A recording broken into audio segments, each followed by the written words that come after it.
سبحانك الله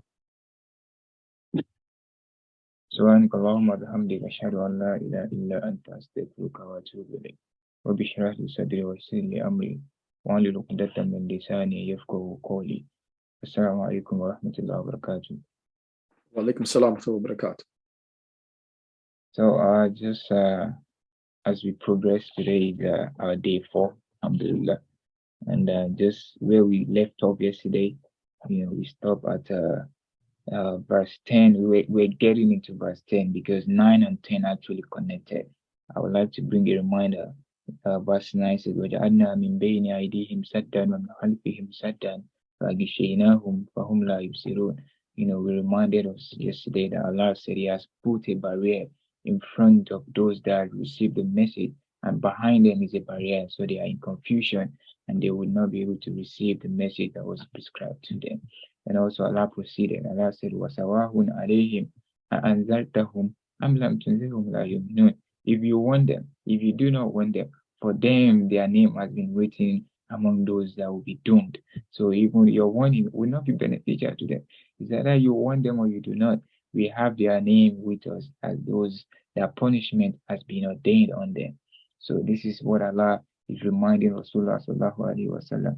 And if you go to Surah Al-Baqarah, there is something that connects to that. Allah said, إِنَّ الَّذِينَ حَقَّتْ عَلَيْهِمْ كَلِمَاتُ رَبِّكَ لَا يُؤْمِنُونَ وَلَوْ جَاءَتْهُمْ كُلُّ آيَةٍ. Allah said, even if you bring all the signs in this world to them, for them, they still will not believe you.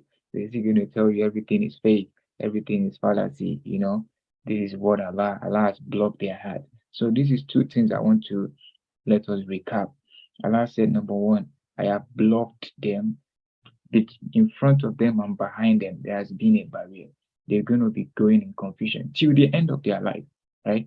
Then the second, only when Allah, guide them back and Allah, help them, maybe they turn around, someone guide them, they make the U-turn. Then Allah said, illa man taba, when they repent, then I will give them the light of the guidance again, right?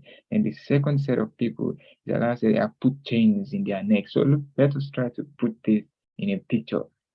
Someone is in chain, and even in front of him, behind him is a barrier. You can imagine how erroneous and how tight the situation of misguidance is. That means these people are in total doom and in darkness, but they do not know, because everything that they want, they are able to receive it. They are eating in time, they are wearing designers, all of those.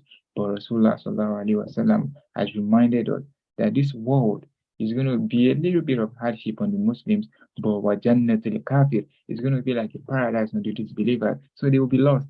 They think, we have everything we want. I can buy whatever car I want. I have everything I need. So they don't even think of there's something in the hereafter. Their mind has been close to that.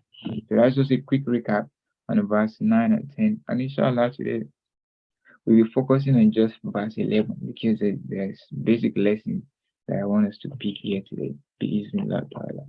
And Allah said, Innama, Allah is the one who has the best of speech. Allah is the best of speech. And that's why, Rasulullah is qualified to be Al-Hafsa Khalqillah, the one who is most eloquent in the creation of Allah. Then Allah said, after I have told you of these people that your message, the message I have sent you with, will not be beneficial for. Now let me give you glad tidings of those that your message will be beneficial for, which is you and I. Allah said, إِنَّمَا تُنْذِرُ مَنِ اتَّبَعَ الذِّكْرَ وَخَشِيَ الرَّحْمَنَ بِالْغَيْبِ فَبَشِّرْهُم بِمَغْفِرَةٍ وَأَجْرٍ كَرِيمٍ. Allah said two things here. Allah said, you see those who have believed in the zikr, which is the Quran, the message which you have brought to them, and those who, when they are in closed doors, where they are alone, they remember me as their Lord, and they know that if they do not see me, I see them. This is the true set of qualifications Allah gave those that will benefit from the message of Sallallahu Alaihi Wasallam. Now let us take a pause here a little bit. If you go back to the verse and try to break it down, Allah said, إِنَّمَا تُنْذِرُ مَنِ اتَّبَعَ الذِّكْرَ. Now we're going to rephrase it to say, tunziru mani taba'a zikr. That means mani taba'a zikr, those who remember, they take heed to the warning, to the remembrance of Allah, those who follow the message. Now tunziruhum, give them the glad tidings, warn them. If you give them this message of warning, it's be useful for them because we have Allah give them the akil. They will think, they will look at the sun, they look at the day, they look at the night, they see all of this that is happening in obviously. They see it to be a sign from Allah. They know that if they have, this is a sign from Allah. They know that if they do not have, it's a sign from Allah. Allah said, these are the people your message will be useful for. Then Allah said, this is the second qualification. These people, they Babashirohum, Washi Rahman Gate. These people are conscious of Allah in gate when there is no one that sees them. Allahu Akbar. Now we have a very close proximity here. There is an example. This is the month of Ramadan. You and I close the doors on ourselves, take a little bit of water, scratch my teeth, no one sees you. Allahu Akbar. But you know that there is someone with you in that closed door. Allah said, because of this piety that I want you to attain, because of the piety I have placed in the heart of the mu'min, give them this message, then they will believe. They will take it. They know that I am with them, even if they do not see me. Now, I want us to think about these two things. Allah talk about zikr, remembrance of Him. Now, we go back to the Quran, various verses, but the most common one Allah said in the Quran, Allah inna zikra in your heart. Allah said remembrance will be beneficial for the Muslim. And Allah said, Allah bi zikrillahi tatma'innul qulub. This heart, the only food that it eats is the remembrance of Allah. The only food that our heart takes from us is the remembrance of Allah. Now, when you are in doubt, you are in tight situations, and you are feeling uncomfortable, your heart is going back and forth, up and down. Just listen to the Quran, read it. I take an oath by Allah. Everything will go away within the twinkling of an eye because it's telling you something. It's asking you for its food. So you need to give it to it. Once you listen to the word of Allah, because He knows that is its origin, this is not a place where we're supposed. So your heart is beating for His home. So you need to return it back by remembering the word of Allah. That is number one. And Allah has told us in the Quran that you can only have the peace of mind and tranquility unless you put the word of Allah in your heart. And that is why Allah said, if my message will be useful for you, then you need to be one of those that remember me in closed doors and in open. Then the second thing is the prayer of Allah. Allah talked about taqwa. Allah said, if my message will be useful for you, you need to know that even if you are among the people, you are by your own self. You know what is good. You know what is bad. You do what is good. You know that you're doing it for my sake. You know you're staying away from what is bad. You know you are doing it for my sake. And we remember that we said the two things that Rasulullah sallallahu alaihi wasallam brought, and even going back to the story of Abu Jahl, was the two things: forbidding what is bad and doing what is good. You see, everything is in circulation, it's bringing us back, right? And Allah said, if you forbid what is good and you forbid what is bad, you do what is good, then you are among those that my message will be useful for. And you know that once you have believed in this, even if someone is with you, you are in close door, you know that I'm there with you. I see what you do that is good, and I'm going to reward you. I see what you do that is bad. And even when you take a step back, you want to do something bad, and you take a step back, you know that Allah is with me. Allah is going to turn it around and write down a reward of goodness for you. About what? This is how merciful our Lord is. This is how merciful our Lord is. Allah said, and even if you by any chance, because I created you with imperfection, Allah said, you've done it. Now turn back. Tell me that I have wronged my own soul. Bizalam to nafsi. Forgively, I have wronged my own soul. Now forgive me. You forgive. Allah said, because you know that I am the one who even forgive, then I'm not even going to forgive you. I'm going to write you down a reward. Now to sum it all, we go to Surah Al-Baqarah. The close example, we recite Baqarah. We said this is most common. We said, Allah said, Alif Lam Mim, ذَلِكَ الْكِتَابُ لَا رَيْبَ فِيهِ هُدًى لِلْمُتَّقِينَ. Allah said, this Quran, the guidance to which you are talking about, this is the Quran that will bring them the guidance. Allah said, هُدًى لِلْمُتَّقِينَ. And remember, we talk about taqwa, the ones that Allah said the message of Rasulullah will be useful for. Allah said, if they hold on to the Quran, it's going to be guidance for them. That means we are not going to be lost. As Muslims, we can never be wrong. We can not because of our own personal character, but in the part of practicing our religion. we can never be wrong because we have the guidance that has been ordained by the Most High. Allah said, "Hudan lil-muttaqin, alladhina yu'minuna bil-ghaib." Allahu Akbar. Now look at how Allah is explicit. He said, "Those who fear me when there is no one with them, when they are in closed doors, they are even in the deep hole of the heart. They know that I am there with them. These people that have the piety of me, Allah said the Quran will be useful for them." Now, you and I need to know and ask ourselves, do we really believe and hold on to this fear of Allah?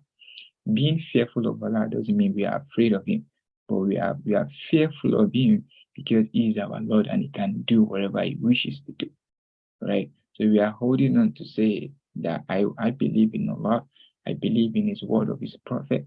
Now I know that if I'm alone and I want to attempt something that is sinful, if I have a second thought by chance, then I know that, I'm just going to let it go. And Allah said, if you do this, then my book will be a guide for you.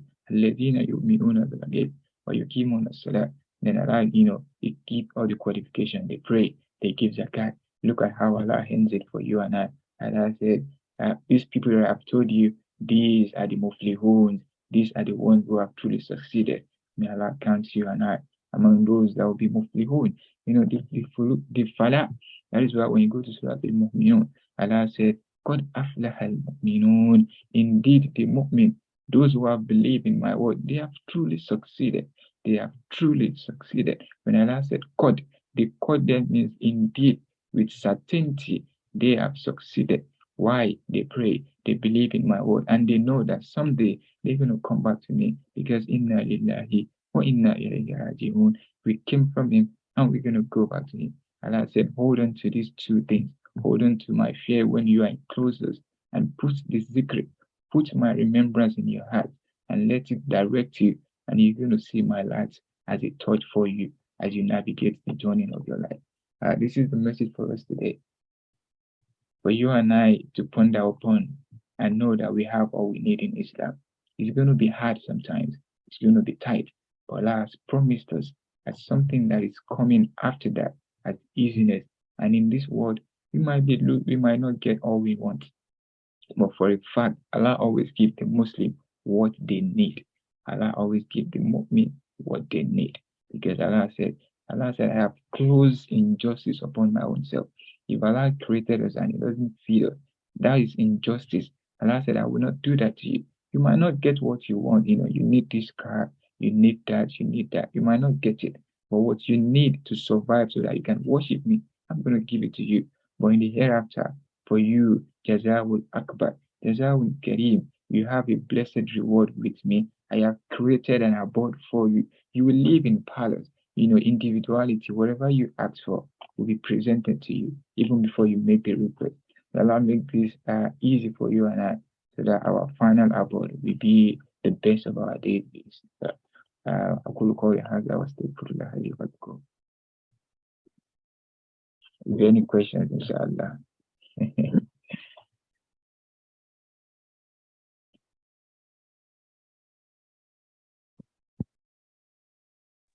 I know that was a very quick one, but I want us to, the next verse is actually a different verse on its own self. This is one of the explicitness of the virtues of Surah Yasin that we mentioned, because Allah is about to tell us about, the belief in the gave the dead. He's about to tell us, إنما تنذر من اتبع إنا نحن نحيي الموتى. He's about to tell us how He raised, the dead and all of those. So that is like a different subtopic. I don't want us to mix it up. Inshallah. So I'm going to stop here for questions, if any.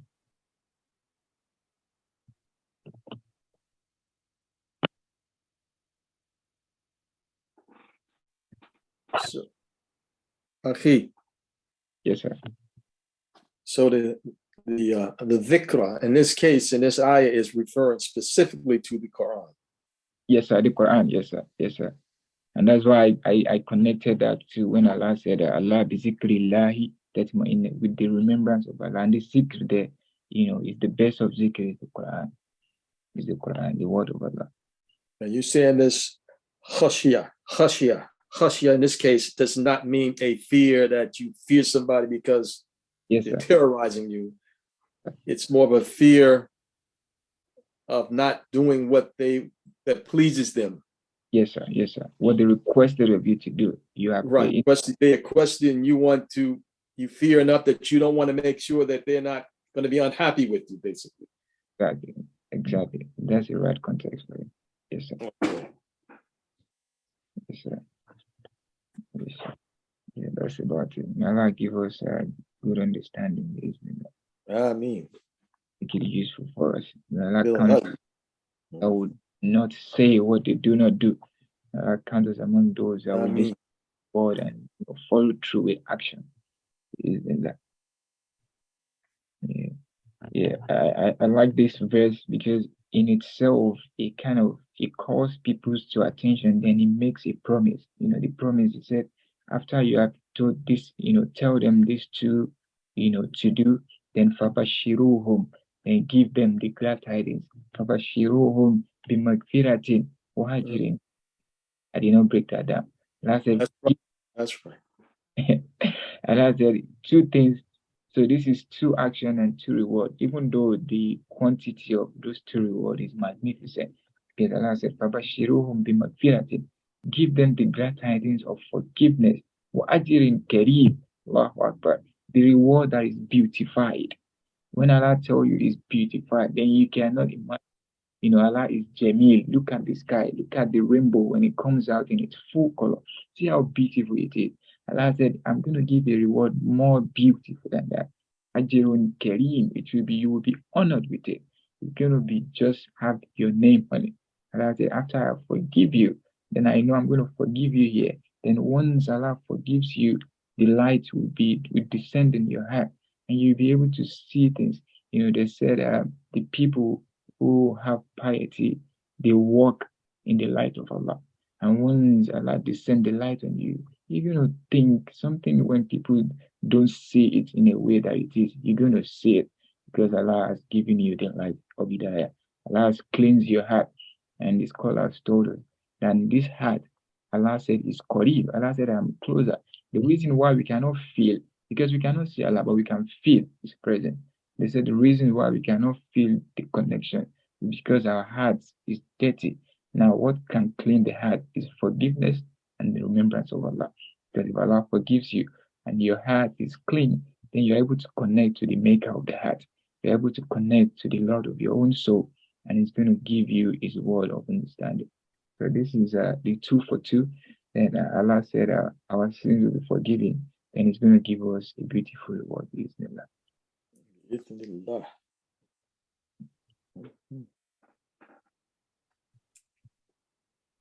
So, like I said, I'm gonna.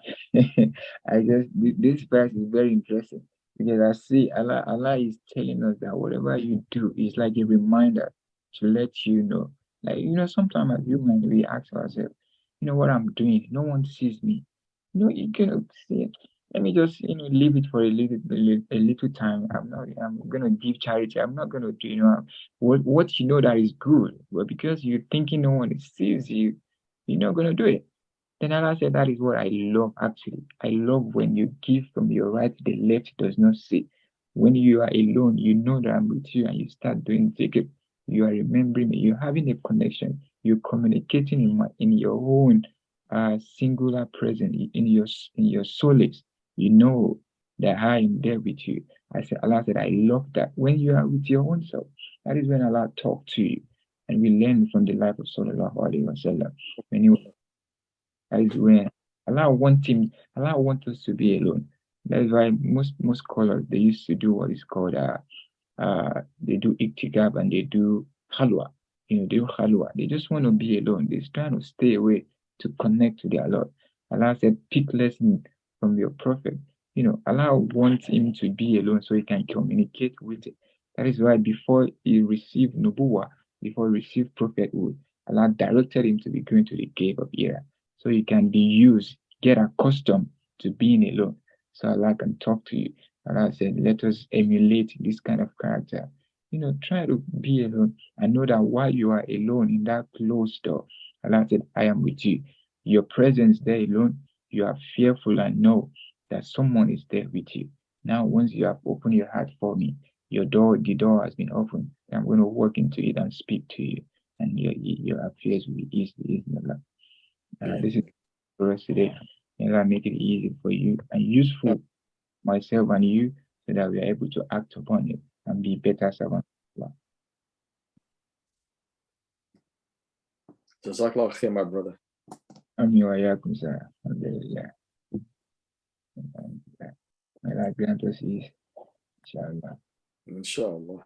We're gonna take it from here tomorrow, and we're gonna see pick example of how Allah bring back to life. We're gonna pick example from what we have around us and even our own self. Because Allah said, "Fafi anfusikum afala tubsirun." In your own self, if only you can see. So we're gonna get into that tomorrow because Allah keep us alive and grant us ease, bismillah. Wassalamu alaikum wa rahmatullah. Wa alaikum salam wa rahmatullahi wa barakatuh. Alhamdulillah. Brother Mustafa and David, don't